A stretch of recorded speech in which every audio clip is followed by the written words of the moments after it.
A empresa quebrou 3 milhões de reais de dívida, eu como um avalista na física dessa dívida, e não venho de família rica, então, sem safety net, e eu fiquei absolutamente deprimido, tive um hiper burnout, quase morri, fiquei 6 meses com uma puta crise de saúde mental, de saúde física, foi a pior época da minha vida.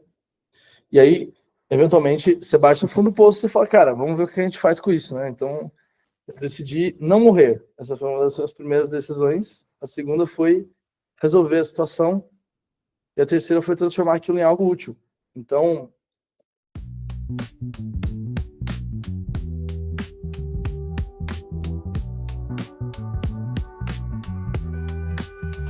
Olá, seja bem-vindo ao WePod. Eu sou o Daniel Silva, o host de quase todas as conversas. Aqui no WePod nós temos uma conversa semanal, aberta ao público, onde nós convidamos grandes amigos, empreendedores, executivos, investidores, agentes do setor de inovação, de startup e de empreendedorismo no Brasil. Uma conversa aberta, franca, onde nós exploramos os grandes temas atuais, gestão, visão de mercado, como investir, como montar uma startup de sucesso. Tudo isso aberto ao público. São 15 minutos, onde o nosso convidado conta um pouco da sua história e depois 45 minutos de pergunta de todo mundo que está participando. É aberto ao público, atualmente acontece todas as terças-feiras, às 8 horas da manhã, horário de Brasília, mas você, que não pôde acompanhar, pode seguir aqui no nosso canal. Vamos estar sempre trazendo essas conversas. O WePod é uma iniciativa da We Heart Impact. Nós somos um hub de inovação e empreendedorismo, atuando no Brasil e no mundo. Se você quiser saber mais, weheartimpact.com. Seja bem-vindo, vamos para a conversa. Então vamos lá, vamos começar o episódio número 13. Hoje é dia 6 de maio de 2025. João, obrigado, meu brother. obrigado a você. Um pouco da sua história para a gente dar esse kick-off aqui. Muito bom. Obrigado pelo convite, por estar aqui. Faz bastante tempo que eu não faço nada assim. Basicamente porque a luz tá meio maluca. Mas que eu fiquei um tempo aqui building, e isso faz parte relevante da história. Cara, falando de mim, né? Eu tava pensando, cara, como é que eu vou falar 15 minutos? Eu vou falar o que der, e aí vocês depois me perguntam. É isso. Eu venho de uma família muito diferente. Minha mãe é psicóloga, meu pai é professor de História, Filosofia e Sociologia. Eu nasci numa época muito conturbada da vida deles, crise financeira, perdi vários parentes, mais de 10 parentes, antes de eu fazer 10 anos. E parte grande deles, inclusive, com diabetes. E foi bem ruim por um lado, bem traumatizante, assim, é um processo de crescer. Mas, por outro lado, foi super bom, porque meus pais eram pessoas incríveis e me levavam para retiro budista, para coisas que criança normalmente não vai. Me fez ser um jovem diferente. Então, com 12 anos de idade, eu fui fazer teatro, fui trabalhar com teatro, escrever peças de teatro, fazer curta-metragem, essas coisas.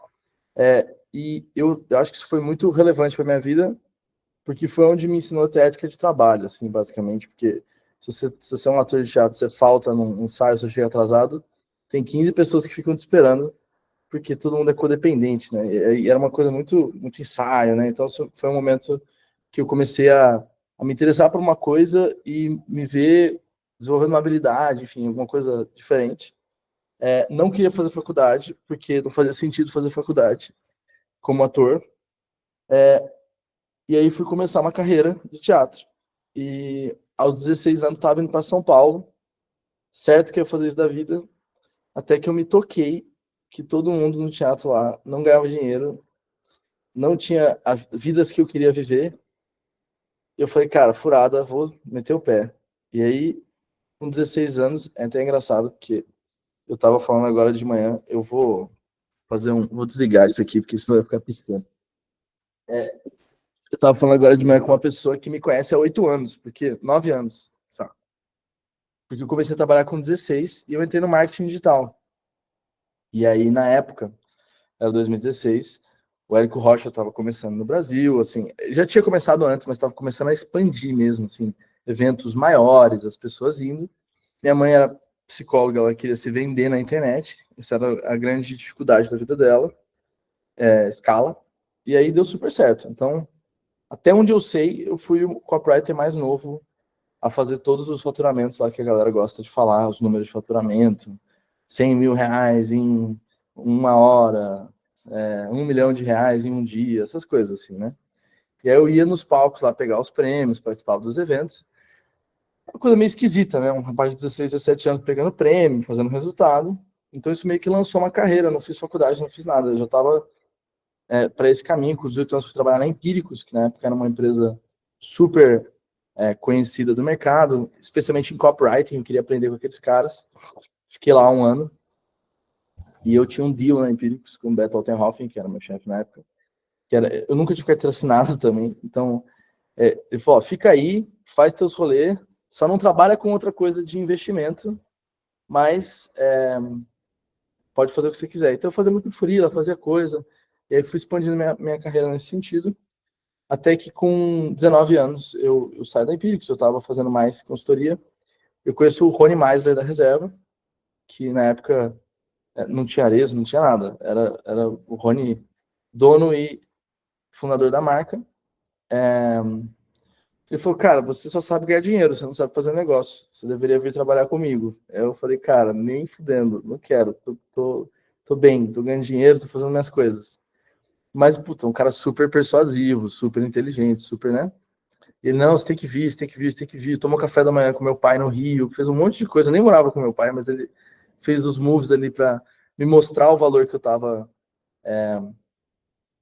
perdendo. E acabei indo, fui lá trabalhar com ele. Ele tinha acabado de demitir uma diretora que tocava o marketing lá, então ficou um gap, assim, ele pegou parte da responsabilidade, parte ele passou para mim, parte ele distribuiu pela empresa. Então foi uma experiência incrível e horrível, porque eu tinha 19 anos, eu tinha muito mais poder do que eu sabia lidar. Eu acho que eu lidei mal, foi muito, assim, foi um processo de crescimento, mas foi muito difícil, assim. E aí, depois de 1 ano, eu já estava estafado, assim, fui fazer uma retiro de meditação no Canadá e nos Estados Unidos para ver se eu dava uma acalmada. E aí eu volto e o Rony fala, cara, vamos abrir uma outra unidade de negócio digital aqui na empresa, de repente você toca, você vem ser sócio. Eu falei, cara, não quero. Tipo, já não soube tocar isso aqui agora. Imagina casar com 19 anos num negócio que eu não acho que eu sou preparado para fazer. Hoje eu tenho a consciência que eu acho que eu sou inempregável, mas na época eu estava descobrindo isso ainda. E aí fui empreender.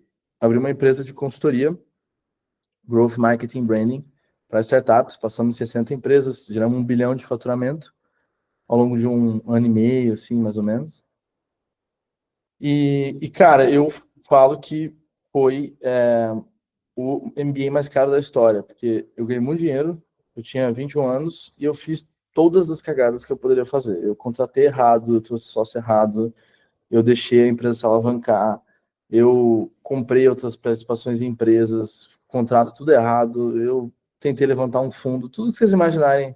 Eu brinco, eu sou muito intenso, inclusive nos meus erros, assim. Então, a gente fez um boom e fez um bust. Então, eventualmente, no cúmulo dessa crise, a empresa quebrou 3 milhões de reais de dívida, eu como um avalista na física dessa dívida, e não venho de família rica, então, sem safety net, e eu fiquei absolutamente deprimido, tive um hiper burnout, quase morri, fiquei 6 meses com uma puta crise de saúde mental, de saúde física, foi a pior época da minha vida. E aí, eventualmente, você bate no fundo do poço e você fala, cara, vamos ver o que a gente faz com isso, né? Então, eu decidi não morrer. Essa foi uma das minhas primeiras decisões. A segunda foi resolver a situação. E a terceira foi transformar aquilo em algo útil. Então, eu li livro de um cara chamado David Goggins, ele tem um livro chamado Can't Hurt Me. E eu virei triatleta. E comecei a me cuidar. Demorei 1 ano. Fui tocar um projeto que eu tinha vendido. Enfim, demorei 1 ano me recuperando. Até que em janeiro de 23, eu decidi voltar a empreender. Mas eu queria fazer tudo certo dessa vez. Queria errar onde eu acertar onde eu errei e errar em coisas novas menos óbvias, né? Então, passei 1 ano preparando a tese da empresa. Em janeiro de 24, a gente lança o MVP, começa a rodar uma tese de prevenção. Então, precisamos fazer prevenção. Vamos fazer prevenção porque a gente acha que tem um alfa aí, né? Porque as pessoas se sentem mal. A maior parte das pessoas do mundo se sentem mal o tempo inteiro, elas não sabem, né? Elas não têm energia, não dormem bem, não comem direito, enfim, tinha toda essa cabeça. E aí, uns meses dentro do MVP, a gente estava levando muita porrada de que estava muito genérico o produto. Estava muito genérica a proposta. E aí, inclusive, num papo com o Dani falou, por que você não olha pro crônico, tipo hipertenso, diabético, essas coisas? Fala com os caras, velho. Eu acho que eles estão com um problema maior do que o genérico. E eu fui lá futucar, fuçar o diabético, fuçar o hipertenso, e chegamos no diabético. Então, e foi muito louco, porque eu decidi fazer diabetes, porque eu vi o tamanho do mercado, o tamanho do quanto ele é mal atendido, e eu fui conectar com a minha história, porque quando eu tive o burnout eu estava pré-diabético, então eu sabia que é uma coisa que qualquer pessoa podia entrar, mas era mais uma das 10 coisas que eu tive de problema naquele momento. E aí um dia almoçando com a minha mãe, ela falou, você lembra aqueles seus parentes que morreram quando você era criança? Sabe que, tipo, 8 foram por diabetes, né? Eu falei, caralho, tipo, aí foi uma conexão. Mas eu escolhi o negócio e aí depois eu achei os pontos de contato. Não foi o contrário, né? Na hora que você faz pitch para fundo, fica tudo lindo, né? Tudo conectado. Já falo Steve Jobs, né? A gente conecta os pontos andando para trás. Mas foi absolutamente orgânico mesmo, assim. E aí captamos com fundadores, com eles. Eu brinco, não teve nem family, nem friends, nem fools. Foi só founders legais e pessoas que acreditaram. Fazer saúde no Brasil é mega difícil. Diabetes é mais difícil ainda. E hoje a nossa solução ela envolve software, hardware. Então, a gente está fechado ainda, está com perto de 500 pessoas usando hoje. Tem uma parte maior usando software, já tem uma parte usando software e hardware. A gente se prepara para lançar no final do ano. É uma tese de acessibilidade, né? Então, a gente está trazendo hardware, software, tudo mais acessível para cuidar do diabético, especificamente o insulina dependente, que é o cara que ele precisa tomar insulina o dia inteiro, todo dia. Estamos aí há 1 ano com essa tese. Estamos em 9. Viemos em 9, estamos em 14, estamos indo para 23 no processo agora que a gente está fazendo uma nova captação. Nossa última captação, que estamos numa cabeça de rentabilizar. Não significa que... não é a última, porque a gente pode captar por oportunidade, mas a última captação sem faturar tanto, sem estar num tamanho maior. Então estamos num desafio aí. É isso, em grandes linhas é isso. A minha história, quem quiser, enfim, perguntar coisas, quando você se aprender a saber que usar IA... Calma aí. Animal. Baita história. Eu não conhecia eu não conhecia a tua história dessa forma. Eu conhecia poucas partes dela. E o que me chamou muita atenção, conforme você falava, é que a cara do Ivan foi para a tela e os olhos abriam, assim, desse tamanho. E o Beto, a mesma coisa. Quando você falou faturou 1 bilhão, o Beto, assim, o ouvido dele ficou desse tamanho, o olho dele ficou desse tamanho. Então, Beto, a primeira pergunta é sua, cara. O que você ficou mais curioso nessa história do João? Cara, fiquei muito curioso com relação a marketing digital. Quando que você começou? Foi em 2000 e... Cara, eu comecei em 2016. 2016. E o Érico Rocha tinha começado, você tinha comentado 2015? Não, o Érico Rocha começou... O Érico Rocha é pré-histórico, né? O Érico Rocha começou... Ele, com o Pro Leilões lá, 2005, 2006, 2007, 2008. Se eu não me engano, o primeiro evento de marketing digital do Érico Rocha em 2011. Mas o que acontece é, o marketing digital, como a gente vê hoje, o boom dele começou ali a partir de 15, 16. Daí tem uma segunda onda em 2018 e uma terceira agora, 2021, na pandemia e tal, 2020, né? Eu falo que, assim, quando eu falo com gente de marketing digital, eu não falo que eu sou do começo, eu falo que eu sou da segunda geração, né? Mas para quem não conhece, assim, tem gente que fala da Hotmart hoje. Eu conheço o João Pedro há, sei lá, se encontrou num evento tempo atrás e falou, cara, você é dinossauro da Hotmart, eu tenho 25 anos, né? Então, assim, mas é porque ainda era pequeno, ainda era uma coisa meio íntima, assim, sabe? Você conseguia walk up e falar com qualquer um, assim. Hoje são uns eventos gigantes, assim, tipo. Hoje um evento do Érico é 5, 10 vezes maior que o evento que ele fazia lá atrás, né? Boa. Então, você tava até que bem no começo, né? Quando deu o boom lá. E o que você leva, tipo, dessa sua jornada no marketing digital que você usa hoje, que você sente que te ajuda hoje em dia? Cara, eu acho, assim, o Rony tá muito certo, tá? Assim, eu acho que marketing digital, ele é um caixa eletrônico. Se você não encaixar, porque marketing digital é basicamente marketing de resposta direta, né? Você vende conversando com o cliente, não tem um intermediário, né? Então, se você não colocar isso como problema, que é real e com uma puta solução que faz sentido, cara, você não vai ter um negócio, entendeu? Mas o que o marketing digital tem de bom para oferecer? Cara, essa obsessão com conversão. Então, assim, o pessoal é muito. Assim, eu dei consultoria há muito tempo, hoje eu falo muito com o fundador. Não existe você. Ah, vou botar um negócio para vender. Tipo, não é botar um negócio para vender. É você ter um time ou você ficar 24/7 olhando para aquilo lá, entendeu? Testando conteúdo, testando página, testando. Então, essa cabeça de cientista, eu acho que o marketing digital traz muito forte, que eu sempre levo para tudo. Uma lição ruim do marketing digital, no sentido de uma coisa ruim do marketing digital que eu trago, eu não quero nunca ser refém da minha empresa, sabe? E eu acho que o marketing digital tem isso muito forte, porque os caras são a cara da empresa deles. E apesar de que isso não rola tanto no startup, assim, eu acho que tem muita gente refém da empresa. Então, eu vim com essa cabeça de, cara, eu quero que a empresa exista sem mim, que as coisas rodem. Então, assim, hoje tem uma tendência maior de podcasts, de conteúdos das empresas, e tem uma coisa do CEO, spokesperson. Eu não gosto muito disso, pessoalmente. Eu prefiro achar alguém pro time que tem essa vocação. Eu gosto de diluir as coisas um pouco, assim, porque é um liability muito grande quando você é a pessoa. Então, assim, tem até um artigo no Brasil Journal, né? De Key Man Risk, ali falando do Davi Vélez e do André Street, né? Do risco de você ter um CEO muito importante. Imagina se o Davi Vélez ainda fosse a cara do Nubank, ainda ficasse fazendo conteúdo. Tipo, é muito risco, é muita diluição, é muito problema. Então, eu vejo que eu ainda encontro ainda muitos amigos que ainda fazem marketing digital, eu vejo que eles são muito prisioneiros, porque eles têm muitos chapéus e muita coisa, e eles não construíram exatamente um negócio, eles construíram uma máquina de faturamento. Então, o maior aprendizado foi esse, assim, eu acho, assim, tipo, cara, faturar é legal, obcecar com faturamento é importante, dependendo do estágio que você tiver, mas se você não construir uma estrutura que te suporta, e se você não tiver outros assets no negócio, outras caras, outras falas, outros que carregam o negócio, você é um prisioneiro, você é um refém, entendeu? Então, esse foi um dos grandes aprendizados, assim, diria.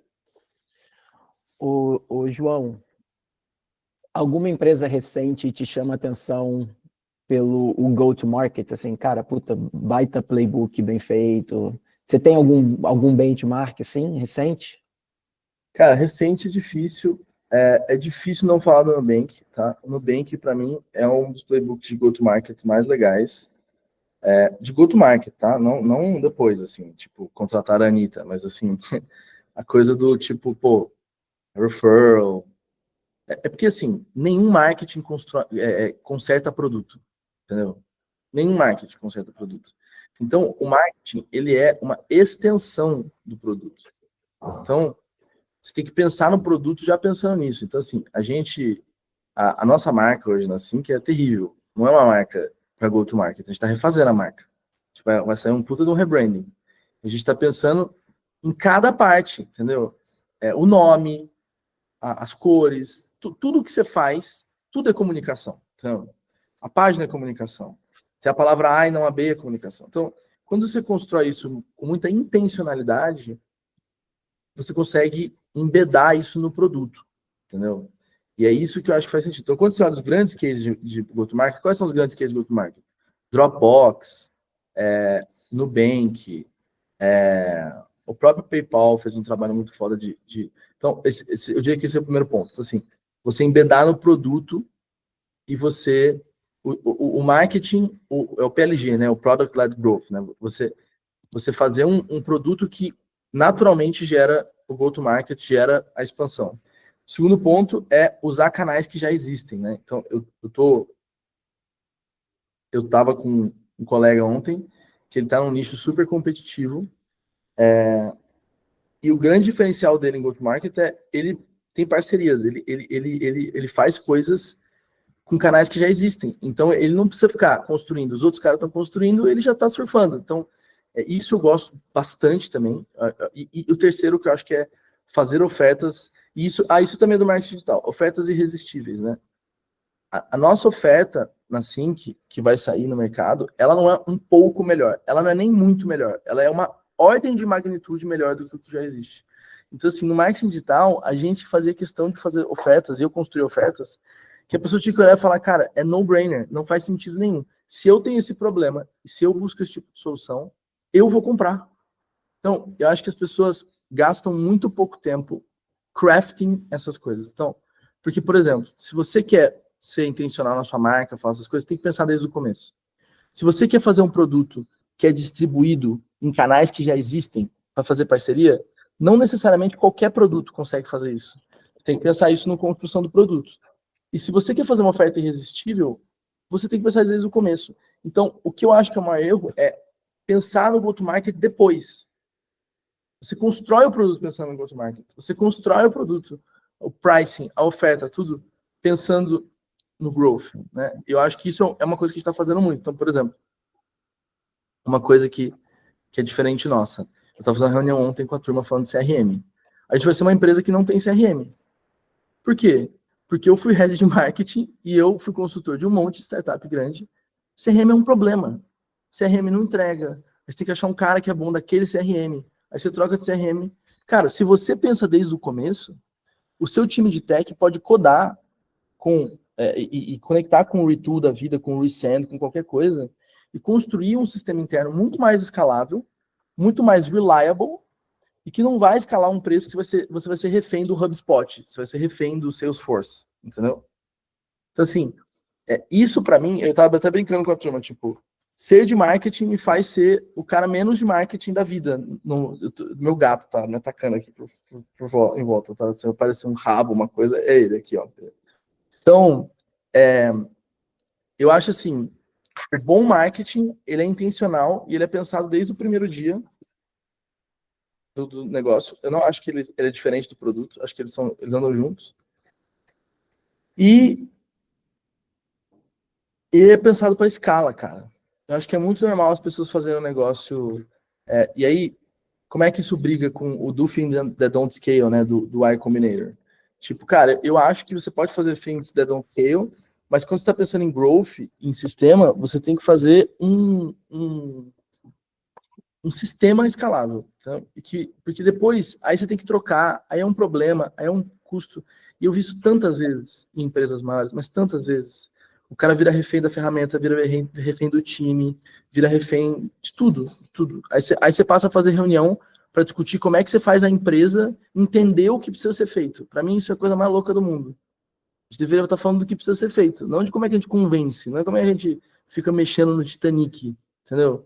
Eu não quero nunca ser o Titanic. E eu acho que a era da AI é a maior oportunidade para isso, entendeu? Animal. Beto, começa a chamar as perguntas da galera aí, vamos lá. Galera, colocando as perguntas, interagindo, muita coisa legal aqui que o João está trazendo para gente. Vamos lá. Vou trazer a pergunta do Ivan aqui. Quando você decidiu empreender, você já sabia que você ia usar IA para resolver esse problema? Já. Visando aproveitar o boom? Ou foi algo que veio, tipo, naturalmente com a necessidade? Eu acho que, sim, ao longo da nossa vida acontecem ondas, e a gente tem que entender quais são pra gente, quais não são. Quando veio o boom da Web3, alguns anos atrás, eu estava super ativo, a gente estava num DAO, tinha essas conversas, mas não fazia sentido para mim. Então, não me fez querer fazer um negócio. Quando veio o negócio da AI e eu tinha tido meu burnout, qual que é o ponto? Se você for um médico muito caro, o que ele faz para você é customização de protocolo. Né? Cara, customização de protocolo é um negócio que a AI faz em 5 minutos. Assim. Eu tô tomando um desses remédios para emagrecer agora, esses hormonais, né? E, cara, eu virei pro chat GPT Pro, eu uso Pro, que eu gosto do compute. Eu falei, cara, ó, faz um plano para mim. Falei onde eu morava, falei minha rotina, cara, ele saiu os pedidos do iFood que eu tenho que fazer, nos lugares que eu tenho que fazer, nos horários. Então, assim, e eu já tinha entendido isso lá no começo, assim, era meio óbvio, assim, era uma coisa bem lugar comum, inclusive, que AI ia conseguir fazer isso. E aí foram um pouco de tipo, cara, ok, acho que tem. Agora a gente consegue fazer coisas que a gente não conseguiria fazer antes. O que ia ser um puta desafio de produto 5, 10 anos atrás, que eu não seria o cara para fazer isso, talvez agora com a AI eu seja o cara para fazer isso, porque eu sou o cliente, assim. Tanto que as pessoas me perguntam se eu sou médico, eu falo pior, eu sou paciente, né? Então, assim, eu me vejo como um usuário do sistema que está construindo uma solução para outros usuários do sistema. Óbvio que hoje eu tenho diabéticos no time, porque a gente está fazendo coisas específicas para diabetes, mas eu sempre gostei muito de usar Garmin, Aura, todas essas coisas, assim. Eu fui um heavy user de prevenção. E eu via, cara, com AI a gente vai mudar totalmente isso, né? Então, sim, eu quis fazer essa tese em AI, porque eu achei que essa tese agora só era possível, ou, por exemplo, pelo menos possível para mim, na era da AI, sabe?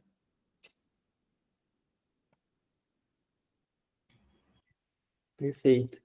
Vou trazer agora a pergunta do Felipe. Se você pudesse pontuar três questões básicas de marketing digital que todas as startups deveriam focar no começo, quais seriam essas três? Cara, assim, boa pergunta.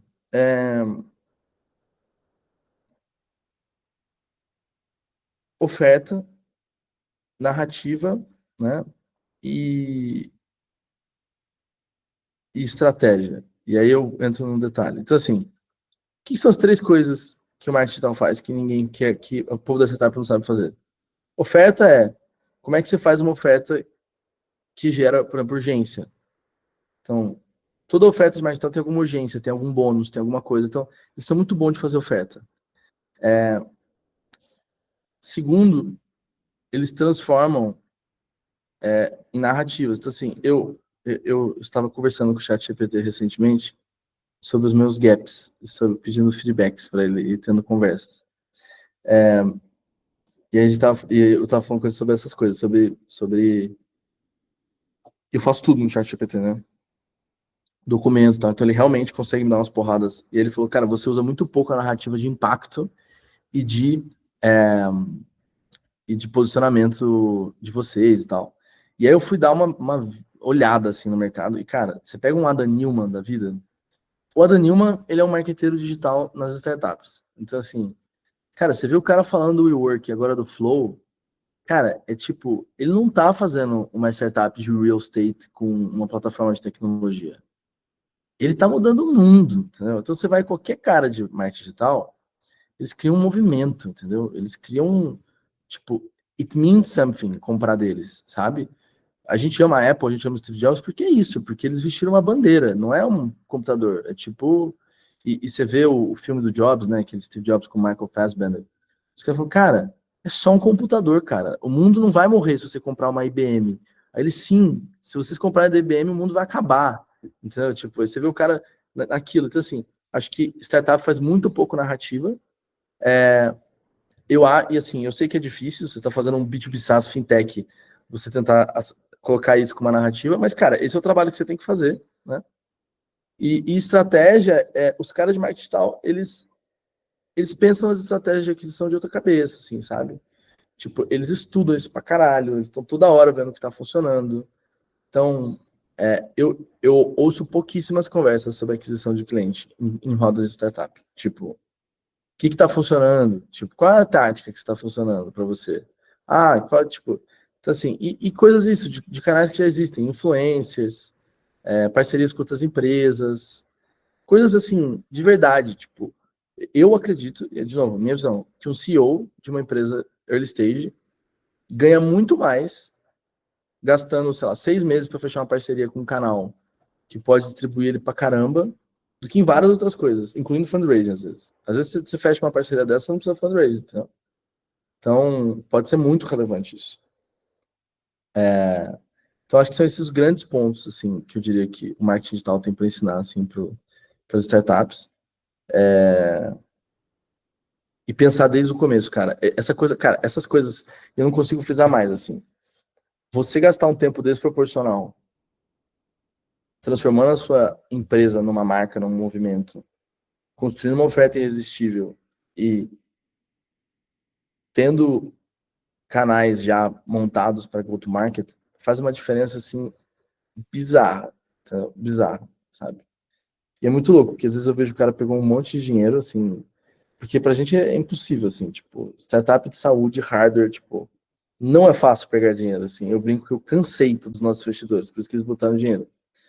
Mas eu vejo caras super funded e com super acesso a funding, e eles estão com essas questões, sabe? Eles criaram teses super legais, eles têm times legais, eles estão fazendo coisas legais, mas o cara tá com essa questão, cara, como é que eu faço o cara gostar mais de mim?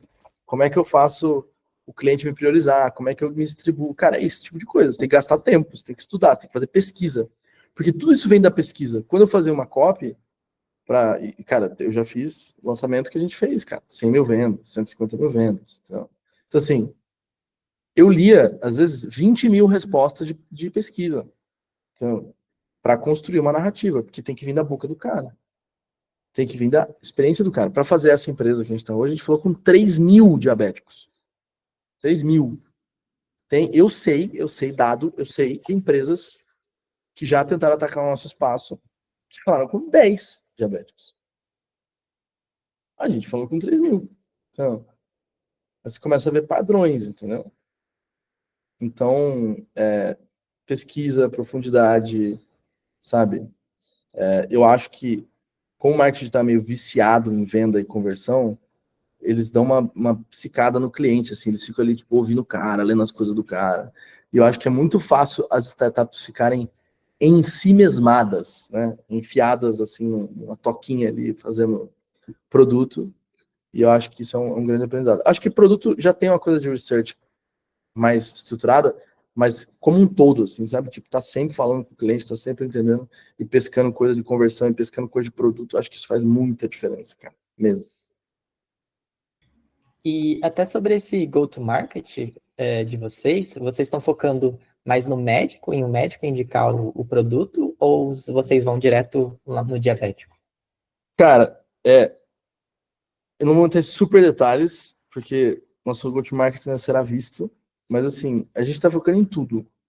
Então, onde a gente viu que existem nós, ou seja, alguém, ou uma empresa, ou um canal de distribuição, que tem uma super concentração, eu estou gastando, ou eu já gastei muitos meses fazendo parceria com esse nó.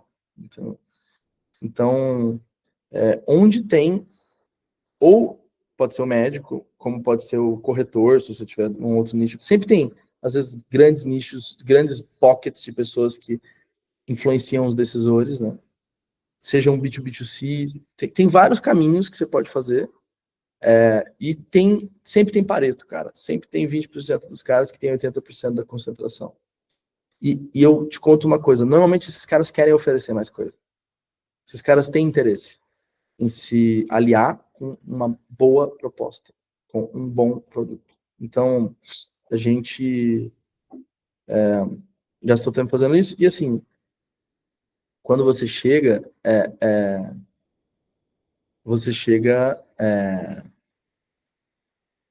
tem que ser com a narrativa certa. Então, uma coisa que a gente faz, tá?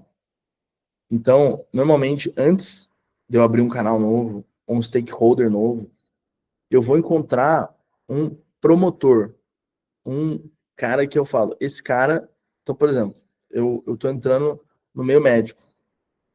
Quem é o médico, e se o meu produto passar pelo crivo desse cara, passa pelo crivo de qualquer um. E aí eu fico com esse cara ali, construindo, design partner, né? Aí depois aumenta o grupo. Aí e vai indo. Então, assim, acho que isso vale para tudo. Então, a gente gosta de trazer o cliente para a mesa e construir o produto com o cliente ou com o stakeholder específico, para depois ir fazer mais essas parcerias e depois ainda aumentar esse volume. Então, é um pouco como a gente vê, assim. Vou trazer a pergunta aqui do Guilherme, entrando um pouco mais na parte de produto. Como que vocês têm usado o hardware e como que vocês estão lidando com esses desafios com o hardware, né? Manutenção, entrega, etc. Cara, esse é o grande problema de fazer hardware no Brasil. O meu time, no mundo ideal, cara, eu teria um time de menos de 10 pessoas. Tá? Por que eu tô indo para 20? Porque eu preciso de muitas áreas na empresa. Então, assim, produto, machine learning, essas coisas todo mundo precisa. Mas eu preciso ter operação, eu preciso ter logística, eu preciso ter back-office, eu preciso ter regulatório, eu preciso ter um monte de coisa. E aí, assim, entra um ponto que eu gosto muito do Paul Graham, mas meu blog post favorito dessa turma é do Sam Altman, que chama Hard Startups, que basicamente ele fala que é mais fácil fazer uma hard startup do que uma easy startup, no sentido que ele fala, cara, quando você faz uma hard startup é muito difícil, mas você consegue atrair mais talento, você consegue fazer coisas que as pessoas não conseguem. E eu sinto muito isso. Então, assim, é muito difícil, você tem muito pushback, mas muita gente quer fazer. Então, assim, como que a gente está lidando com isso? A gente trouxe advisors, a gente trouxe investidores, a gente trouxe pessoas no time que são mega especialistas nessas coisas. Eu gastei um tempão juntando tudo, assim, o povo fala de deck, né? A primeira coisa que eu fiz para a empresa nesse estágio foi um report de 52 páginas. Eu literalmente tinha 52 páginas de coisa para escrever, de como é que tudo amarrava em tudo. Porque é uma tese muito técnica.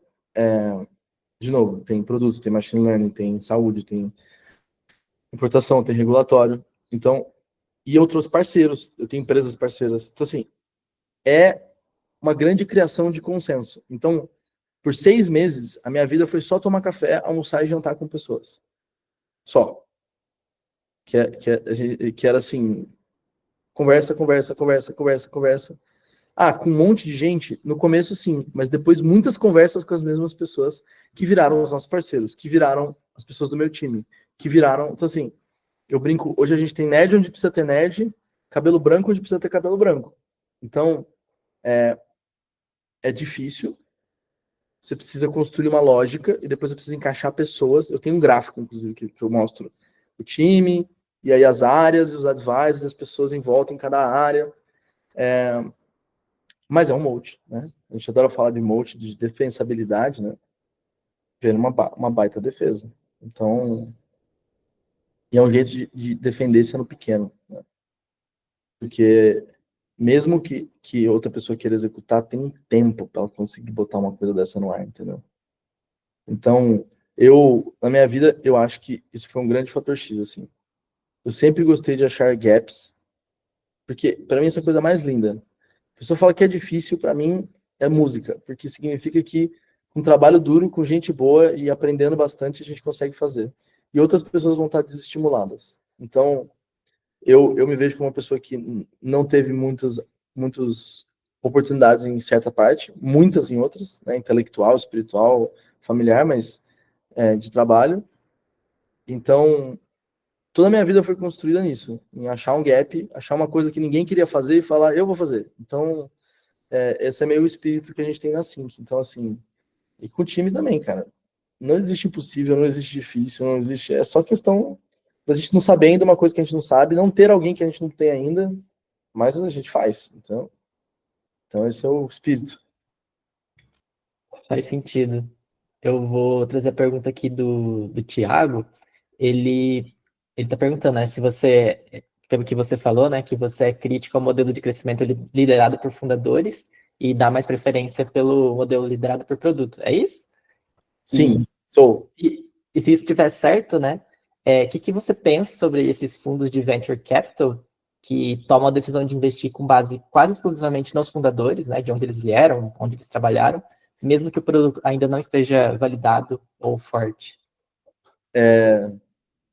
Boa pergunta. Vou ter que pensar exatamente como eu respondo ela. Mas falando sobre o modelo de crescimento de fundadores, você super pode usar o fundador como uma máquina de vendas. Eu acho isso maravilhoso.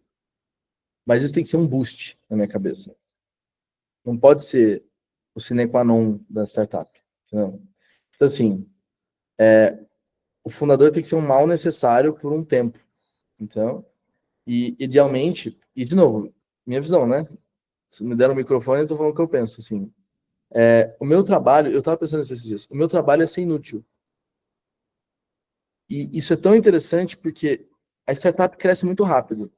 Então, o João, que é inútil para a Sync hoje, ele é útil para a Sync de amanhã. E aí amanhã eu viro inútil para a Sync de amanhã, eu vou ser útil para a Sync depois de amanhã. Então, se o estágio atual da empresa depende de mim, as pessoas não conseguem executar. Então, o estágio atual da empresa não pode depender de mim, para eu poder estar focado no próximo passo, para eu poder estar focado em crise, para eu poder estar focado em coisas que acontecem. Então, eu tenho um modelo, e veja, é aquela coisa, ovo é a galinha. Eu sou assim porque eu tenho as skills que eu tenho, ou eu tenho as skills que eu tenho porque eu sou assim? Não sei. Então, eu não sou aquele founder que senta lá na frente do produto e resolve o produto com profundidade. E tem muita gente que fez isso e fez super, e deu super certo, né? Que eles falam que são as empresas bottom-up e top-down e bottom-up, né? Você tem uma visão e aí você constrói produtos, ou você tem um produto que cria uma visão, né? Então, e essa é a maravilha das startups, né? Os playbooks todos funcionam. Mas na minha visão é essa, tipo, eu sou um cara mais top-down, no sentido de acreditar em construir uma visão e construir os produtos nisso, de gerar autonomia na empresa e no time, e eu vejo o founder como um boost, né? Mas eu prefiro, pessoalmente, mas de novo, eu sou um cara introvertido, eu não sou um cara que gosta de ficar aparecendo pra caramba. Então, assim, eu vejo que o founder é um booster. E aí, falando a parte de venture capital, cara, você pode otimizar a sua empresa para o venture capital, você pode otimizar a sua empresa para o cliente, né? É difícil falar que você vai fazer sem venture capital? Talvez. Mas é a realidade da maior parte das pessoas hoje. Pouquíssimas pessoas têm acesso a venture capital no Brasil. Os grandes negócios do Brasil, na sua grande maioria, não passaram por venture capital. E hoje tem um fenômeno que eu diria assim que 20 a 30% das empresas que fazem um Series B no Brasil nunca fizeram Seed, Series A e Pre-Seed, né? Então, dados de conversas com fundos de venture de growth capital, tá? Que eu tenho acesso a alguns, eu converso com eles. Normalmente 25%, 20% do portfólio deles nunca tinha feito rodada. Mas não é um dado oficial, publicado, já adianto. Mas você pode ver que isso acontece muito. Um caso recente, a própria OnFly, lá com a Tidemark. Enfim, tem várias conhecidas aí. Então, assim, se no caminho do cliente pegar dinheiro foi uma baita oportunidade, incrível. E esse é o tipo de negócio que os fundos têm que investir, né? Os que vão acelerar o dinheiro deles. Então, mas eu não otimizo a minha empresa para o venture capital. Assim, nem acredito nisso. Agora, tem um jogo para ser jogado? Tem um tipo de speech, tem um tipo de posicionamento. Tem. Se você puder estar próximo de pessoas que já captaram e que conhecem esse estilo de fazer as coisas, é ótimo. Mas, cara, não acho que é o motivo que você tem que levantar da cama para fazer a sua empresa. E te garanto que é mais comum um investidor se adaptar a um baita negócio e um baita founder do que o contrário. No sentido de, se você tem um puta negócio, cara, tem vários founders que não sabem falar inglês. Vários. Eu conheço uns 4, 5. Investidos que já captaram dinheiro bizarro, que o negócio é incrível, o cara não fala inglês. Por quê? Porque o cara ficou, sabe, 5, 6, 7 anos fazendo a empresa dele. É que o ponto para mim eu acho que muito fundador, ele otimiza para a segurança psicológica dele. Então é mais confortável ter um certo dinheiro no caixa, é mais confortável ter um certo endosso. Mas, cara, conforto hoje, dor amanhã. Dor hoje, conforto amanhã, né? Então eu acredito nisso. Eu prefiro ficar absolutamente desconfortável pessoalmente, como foram os últimos anos da minha vida, e estar construindo um negócio que eu acredito, do que estar confortável e estar incerto sobre o futuro, sabe? Então, isso é um pouco como eu penso, mas, enfim. Faz sentido. E trazer a pergunta aqui do Guilherme, na verdade do Gabriel. Como que você, em geral, faz o processo de discovery? Você faz pesquisa quantitativa, qualitativa? Você paga alguma recompensa para a pessoa responder? Como que você distribui isso? Se você puder comentar um pouco. Cara, a gente faz tudo, assim, hoje eu priorizei muito produto na empresa, então hoje tem muitas pessoas muito melhores que eu de produtos na empresa, mas assim, em resumo, porque o nosso cliente era um cliente com muita dor, ele sempre topou falar com a gente. Então, a gente fez o Discovery normalmente online, uma conversa, qualitativo em escala, né? No processo de falar com o médico, a gente ofereceu recompensa financeira mesmo. Muitos não aceitam, tá? Não aceitam. Não quero receber, tô te ajudando porque eu acredito que vem uma coisa um pouco do hard startups. E eu acredito em fazer qualitativo escalado. Então, no sentido assim, em algum momento você pode fazer alguma coisa quantitativa, mas isso vem da minha negócio de copy, né? Eu topo fazer 1.000 entrevistas, entendeu? 2.000 entrevistas. Então, porque eu acho que é muito rico você deixar o cliente falar, você ouvir as palavras que ele está dizendo, né? E eu fiz o Discovery no começo, depois eu passei isso para o time, porque o time que está montando o produto precisa conversar com o cliente, mas sempre que é uma pessoa chave, eu vou falar, pessoalmente. Então, seja um médico, seja um paciente, seja um influencer, seja um regulador, qualquer coisa. Eu vou, falo, trago para o time. Então, ontem estava uma pessoa super chave, que eu já falei presencial, já falei online, e ontem estava eu e 2 pessoas do time presencial no escritório do cara, conversando, falando. Então, isso é uma coisa que eu acho que é fazer tudo e conseguir o máximo possível de volume. Acho que as pessoas pecam no volume, tá? Volume estatisticamente relevante está na casa dos centenas, tá? Então, e aí entra a preguiça, né? Mas assim, precisa. Dói, como é que eu acho o cliente? Então, cara, acha, dá um jeito. Acho que isso é ouro, sabe? O que mais? Agora sim, a pergunta do Guilherme. Que tipo de parcerias, que tipo de parceria vocês estão fazendo com o pessoal, né? Que você falou aí, com nós. Revenue share, branding? Como que você está fazendo isso? Eu, assim, eu gosto de acreditar em hard commitments, né? Então, assim, revenue share, de tudo, mas eu acredito muito em revenue share, tá? Então, eu acredito em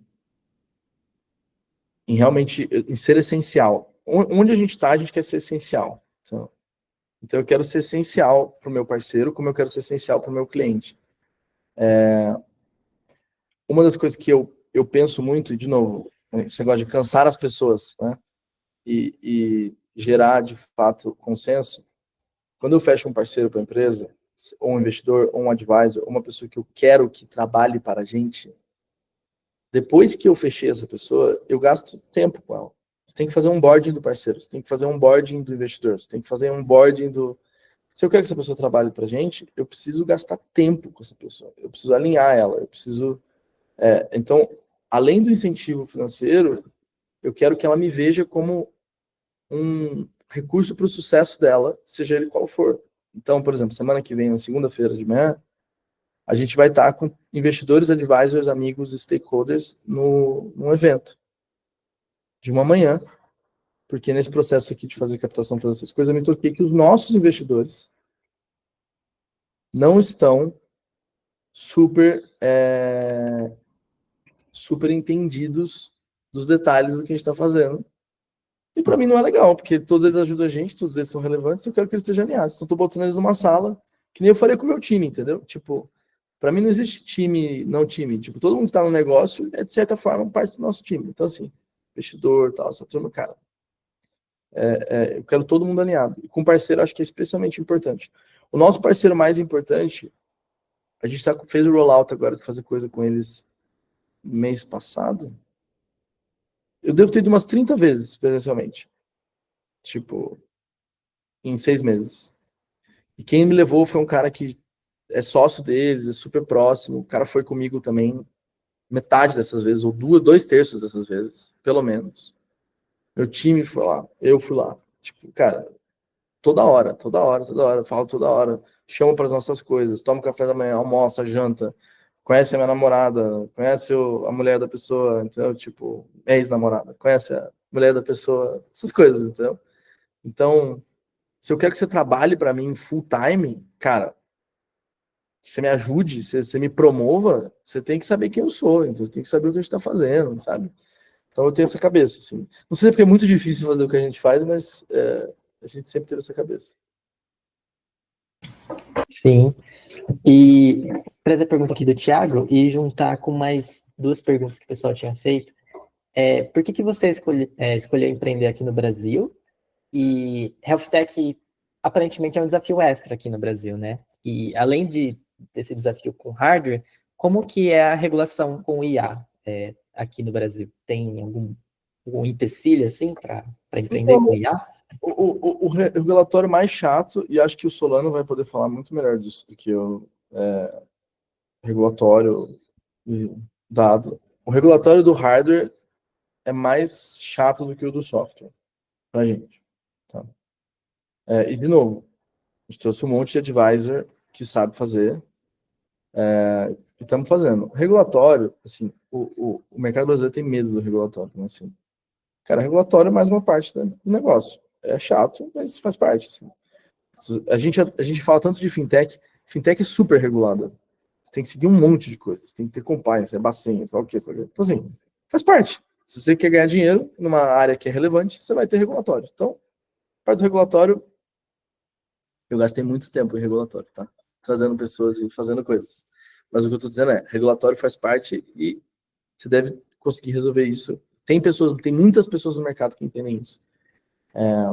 Então, a gente fez isso.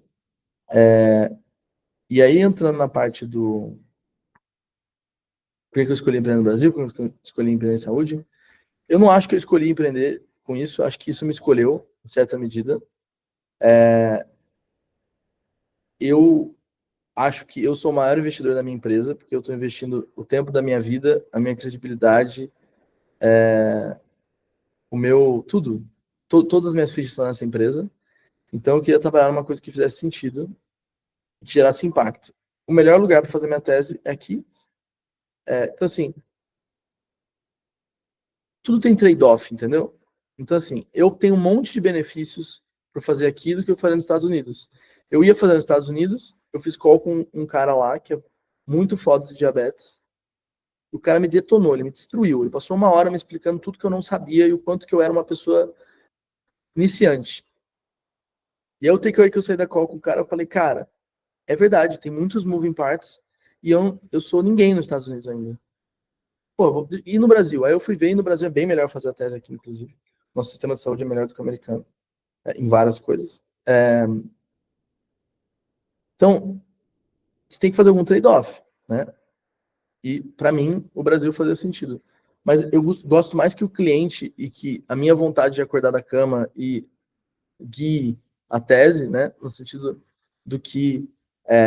porque todo mundo vai te falar algum motivo do porquê que vai dar errado. Então, se eu fosse fazer nos Estados Unidos, eu ia perguntar, mas por que você fez nos Estados Unidos e não fez no Brasil, que é mais fácil, entendeu?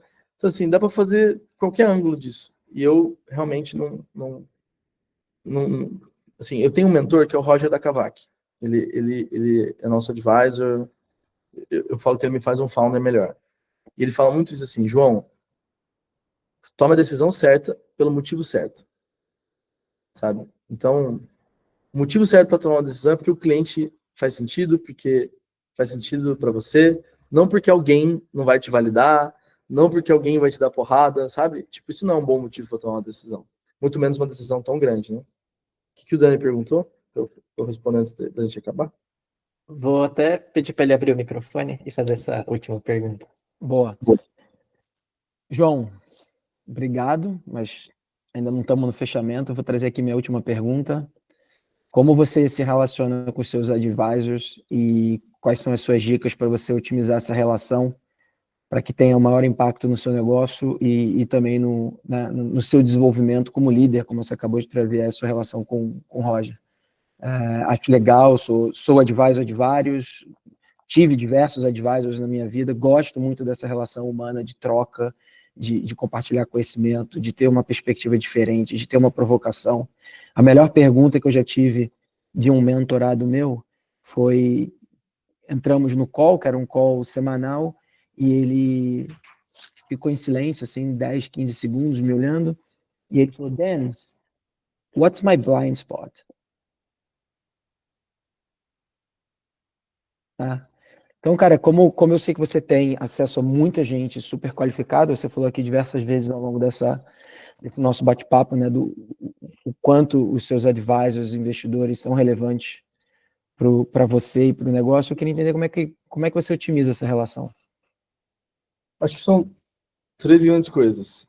Então, é elencar os advisors. Então, nem todos os advisors servem para tudo. Tem advisor por pauta. Tem advisor que faz mais sentido falar com o meu time do que falar comigo. Então, você saber quem é quem, né? Então, esse é o primeiro ponto, elencar os advisors. Segundo, ser muito intencional. Então, tipo, cara, Roger, ele é o meu advisor como founder do negócio. Tipo, eu discuto as minhas inseguranças, minhas vulnerabilidades. Como eu tô pensando, tipo, porque ele é um cara coração. E ser intencional de acordo com o que o cara tem para te oferecer também. Tipo, o Roger já me falou várias coisas de negócio do caralho, mas o coração dele, a calma, é o que me dá. Tipo, eu tirei uma co-founder conversando com o Roger. Eu decidi fazer hardware conversando com o Roger. Eu fiz várias coisas super difíceis porque ele me deu segurança para isso. Então, porque eu entendo que ele é esse cara, né? Eu tenho essa relação com outras pessoas também que ajudam muito a gente. Então, saber o que o cara pode te oferecer, né? E alinhar isso, né? E o terceiro, que para mim é o mais importante, que volta no papo anterior, que é o cara ter contexto e ter tempo. Então, se o cara é importante, eu gasto tempo com o cara. Então, eu vou presencialmente, eu almoço com o cara, eu chamo o cara para coisas. Então, assim, a gente tem momentos também, né? Então, tipo, hoje tem um outro advisor que tá ajudando muito, muito, muito a gente. Cara, acabei de passar o final de semana na fazenda dele com a família dele. Levei um outro advisor nosso super legal, que é o Zen, que é um cara que eu brinco, que ele quase cofundou a empresa comigo, que ele foi nosso primeiro cheque e ajudou a gente pra caramba. É um investidor lendário. Levei um dos nossos investidores comigo na fazenda do cara para passar o final de semana com a família do cara. O cara tá super ajudando a gente, conversando, trocando ideia, conectando, porque ele é super importante para esse momento da empresa. Então, eu elenquei os caras, eu sou intencional, eu sei que o cara é importante, eu estou disposto a gastar qualquer energia necessária para conectar mais com essa pessoa, para estar junto, para a gente de fato ter uma sociedade, uma parceria, entendeu? Senão, eu não sei se é porque eu não tenho co-founder, mas assim, todos esses caras são meus co-founders, meus sócios, meus parceiros que estão construindo um negócio comigo. Eles estão me dando tempo de vida deles, o dinheiro deles, o nome deles para usar. Então, eu realmente acredito nisso, em conexões reais, humanas e profundas. Animal. Cara, acho que a gente encerra aqui, 9h01, horário do Brasil. João, queria te agradecer demais por esse bate-papo. Acho que dava para a gente ficar algumas horas aqui. Acho que todo mundo ficou super curioso a respeito do seu passado dentro do universo de marketing digital. E aí a gente falou de AI, e aí você trouxe todas essas questões de relacionamento, de time, de hardware. Então, cara, foi um bate-papo maravilhoso. Começamos super bem esse mês de maio para falar de inteligência artificial. Te desejo muita sorte nessa sua jornada, que é hard, como você falou, é hard, né? Conte comigo da forma que eu puder ajudar. E, cara, super obrigado por topar esse papo. E eu, antes de fechar aqui, eu queria te fazer a seguinte pergunta. Quem são as 3 pessoas que eu deveria convidar para esse bate-papo aqui? Caraca. Tá bom. Você tem que chamar o Zen, obviamente. Não chamar o Zen é um crime de Estado contra a nação, não dividir o Zen. O Pedro da Úrsula, certamente. Acho que você deveria chamar. Ótimo. Irmão Pedro. também. Pedro é fantástico. E pensando na nossa turma de founders, dos que tem os founders da nossa turma, tá difícil esse terceiro nome, porque eu acho que você tem uma cultura também, entendeu? Tipo, coração. Então, tô pensando quem mais tem o coração gigante, assim. Eu vou pensar, eu vou te mandar um terceiro nome. Boa, boa. Com calma. Mas o Pedro e o Zen você tem que trazer, meu. Pelo amor de Deus. Vamos ter. Fechado. Vou mandar mensagem para eles na sequência, falar que você passou aqui. Foi ótimo. João, brigadaço, irmão. Obrigado demais pelo convite. Tamo junto. Que bom. Galera, fechando aqui o episódio 13. Obrigado a todos que participaram, que estão aqui até agora. Espero que, novamente, tenha trazido conhecimento relevante, informação. João, a galera quiser te encontrar, LinkedIn, e-mail... Twitter, Instagram, whatever. Mas eu tenho... Meu e-mail é joão@usesync.ai. usesync, SINC.ai. Vai mudar eventualmente, porque a gente vai mudar o nome da empresa, mas por enquanto é esse. Animal. Galera, forte abraço. Terça-feira que vem a gente tem um bate-papo com o Solano, da Voa Health. Vai ser top. Cara, brother, como eu falei, médico que aprendeu a codar, fazendo um negócio que está decolando em 90 graus, assim, parece um míssil para cima. Então vai ser um papo super interessante, conhecimento bem técnico. Então, cara, conto com a presença de vocês. E até a próxima. Forte abraço. Obrigado, João. Tchau, tchau. Valeu.